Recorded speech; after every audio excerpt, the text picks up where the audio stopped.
Well, as the old saying goes, we're not in Kansas anymore. It is, well, it's about 20 past 9 here in Great Britain.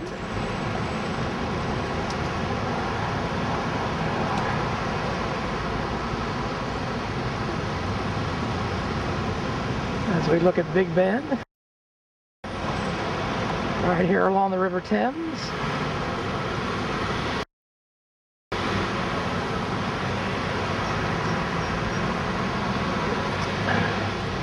Landed at about 20 minutes past 6 this morning. Took us about an hour to clear the airport and then about 2 hours to get here to the hotel. Current time here in London.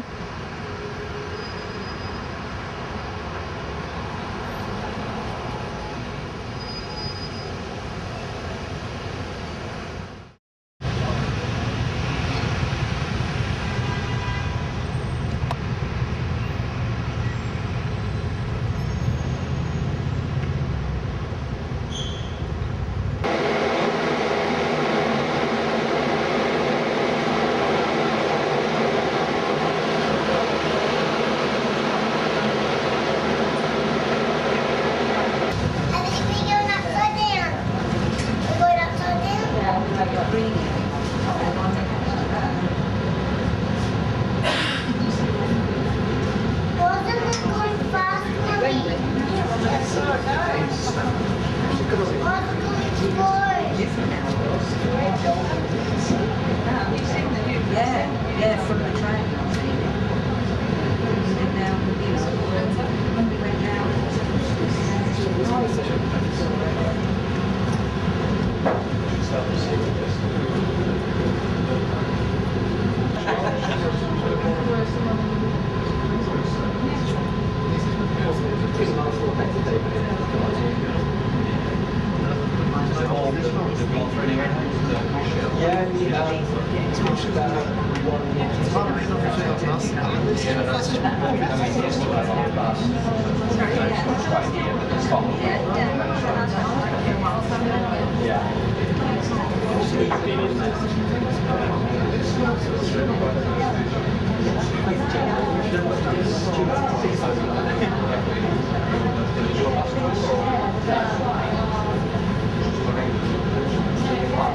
just outside. It takes about half an hour.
On board your London Eye River Cruise experience, the boat you're travelling on today, it's called the Bonito, the Silver Bonito. That's owned and operated by Silver Fleetwood Cruises. My name's Bruce, I'm going to be doing a commentary for this afternoon's cruise. Working alongside me is the adorable Alex, and she does cruises when I'm not doing them, so if there are any questions that you need to ask, please do go and see her. Your captains for today, two very experienced watermen. We have Paul and Chris, and as I say, both very experienced guys. There's going to be a Nelson's Flotilla, which is going to be happening on painted red. And that's because the House of Lords is painted red. This building, as I say, opened in 1816 and it was built here to replace the Parliament building, which burnt down in 1834. The building was designed by Charles Barry, and a lot of the neo-Gothic detailing that you can see on the building was added by Augustus Pugin. Just in the middle of the windows there you can see coats of arms. They're coats of arms of all the aristocratic families that you find in this country.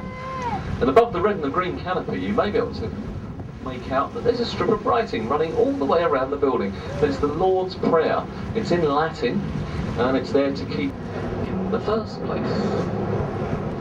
The largest of the two towers is just to our right now, that's called Victoria Tower. And the Union flag flies from this tower whenever Parliament is in session. Just at the moment, not flying, the members of Parliament are on their very well-deserved 4-month summer holiday. At the end of the building, you've got a set of steps there. They're called Black Rod Steps. And in times gone by, if you've been found guilty at Westminster Hall of treason, it's down these steps you would have been marched as a traitor to a waiting waterman's boat, which will then take you down to the Tower of London and Traitor's Gate. And we're going to go and see that a little bit later. And we're just going to blast on the horn again.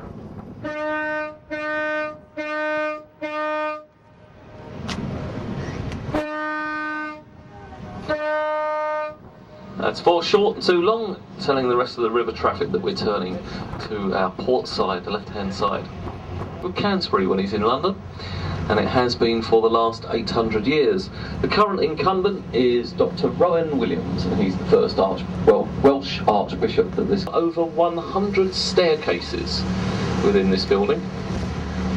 And the Palace of Westminster not only consists of this building, which was opened in 1860, but also Westminster Hall and Westminster Abbey before that. The Abbey going back to the Anglo-Saxon period of Edward the Confessor, built between 1045 and 1050, and also Westminster Hall, which was built by William the Conqueror's son, William Rufus. Just to your left, you've got a very black-looking building with all those funny chimneys on it. This is Portcullis House. It's a government building. It's offices for MPs and their secretaries. A very controversial building as it was built out of public money, and it cost somewhere in the region of £300 million. And the building's entirely lined with bronze, which makes it a bomb-proof construction, and it's the only building in the country currently to be built like that. As we come through the bridge, we get a very good view of British Airways London Eye at 135 metres tall. It does make it the world's highest observation wheel. It was designed and conceived by a husband and wife team, David Marks and Julia Barfield.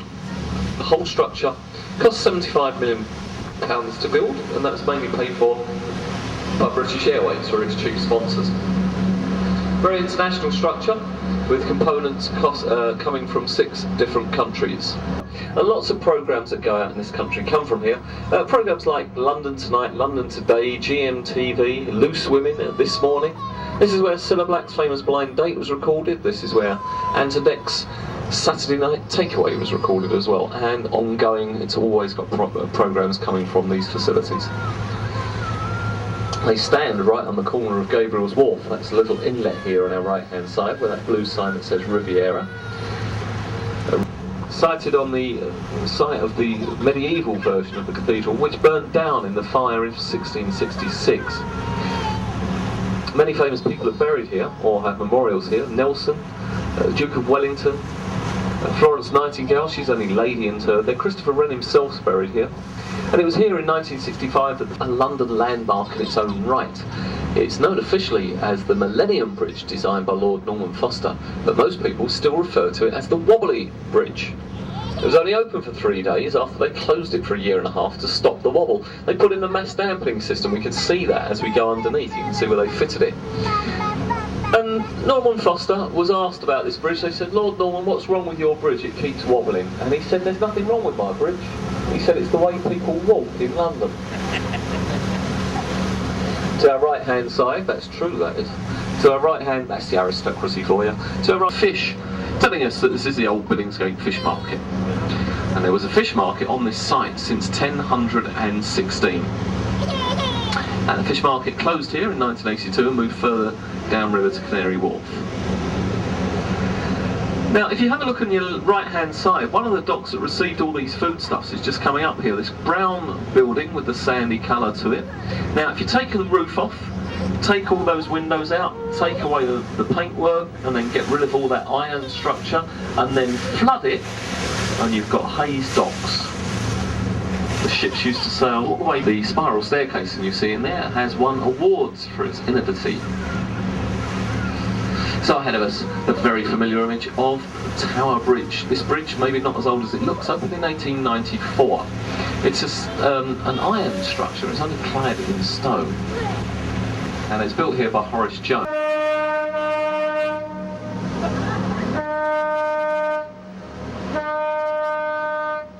As we're just about to turn around, have a look at this ship next to us, the boat next to us, the Silver Sturgeon. That's the sister of this, that's the big brother of the ship that we're on today. It's all owned by the same company.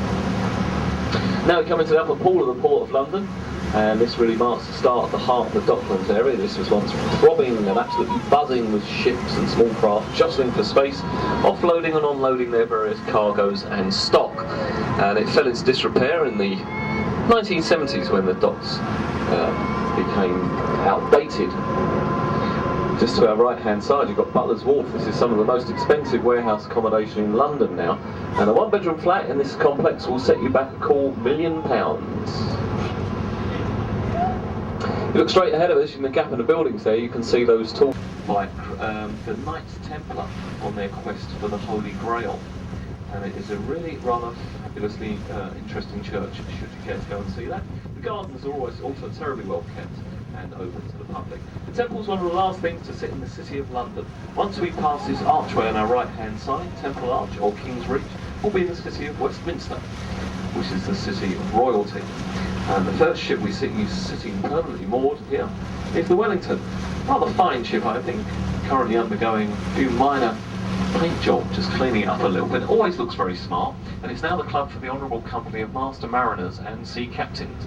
Their original clubhouse was bombed and destroyed in the Second World War, and for some establishment, as you can see, but it used to be a royal barge, and they used to have rather an elaborate restaurant on there, and Winston Churchill used to often enjoy dining here. It's one of his favourite places to eat. Okay, it's just a little before 5:30 in the evening here on our first day in London, and have finished up sightseeing activities after the British London Eye and River Cruise back in our futuristic hotel room here at the Riverbank Park Plaza Hotel, complete with flat screen TV, DVD player, very futuristic room here. It's a brand new hotel. It just opened in April. But we had a nice smooth flight last night or this morning, however you want to look at it. But has been pretty close to 2 days before we've had a good night's sleep. Caught a few cat naps on the plane, but other than that, have not had any sleep since Sunday night. But it was a beautiful day here in London, England today. You're right behind Michael Moore. Have you ever met the director, Michael Moore? You know